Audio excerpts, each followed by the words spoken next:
రాష్ట్ర వ్యాప్తంగా pulse polio కార్యక్రమం కొనసాగుతోంది. 5 ఏళ్లలోపు వయసున్న పిల్లలకు తల్లిదండ్రులు పోలియో చుక్కలు వేస్తున్నారు. రాష్ట్రంలో 49.20 లక్షల మంది పిల్లలకు పోలియో చుక్కలు వేయనున్నారు. రైల్వే స్టేషన్లు, బస్టాండ్లు, విమానాశ్రయాలు, మార్కెట్ల వంటి రద్దీ ప్రదేశాల్లో పోలియో చుక్కల కేంద్రాలు ఏర్పాటు చేశారు. ఎన్టీఆర్, పశ్చిమ గోదావరి, అంబేద్కర్ కోనసీమ జిల్లాలో పల్స్ పోలియో కార్యక్రమం కొనసాగుతోంది. ఆరోగ్యకరమైన సమాజ ఏర్పాటుకు 2 పల్స్ పోలియో చుక్కలు అమృతం లాంటివని పశ్చిమ గోదావరి జిల్లా కలెక్టర్ నాగరాణి అన్నారు. తణుకులో పల్స్ పోలియో కార్యక్రమాన్ని ఆమె ప్రారంభించారు. అధికారులతో కలిసి పిల్లలకు పోలియో చుక్కలు వేశారు. పోలియో రహిత సమాజాన్ని నిర్మించడంలో భాగస్వాములు కావాలని ఎమ్మెల్యే కాగిత కృష్ణప్రసాద్ అన్నారు.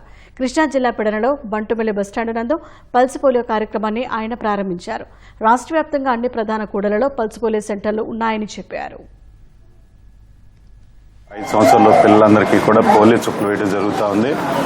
దేశవ్యాప్తంగా, రాష్ట్ర వ్యాప్తంగా కూడా ప్రతి చోట కూడా కౌంటర్లు ఏర్పాటు చేసి అన్ని చోట్ల కూడా ఈ యొక్క కార్యక్రమాన్ని చేయడం జరుగుతూ ఉంది. ప్రతి ఒక్కరూ కూడా బాధ్యతగా ఎవరైతే చిన్నపిల్లలు ఉంటారో వాళ్ళందరినీ కూడా తీసుకొచ్చి ఈ పోలియో చుక్కలు తప్పకుండా వేయించాలని చెప్పేసి కోరుకుంటా ఉన్నాం.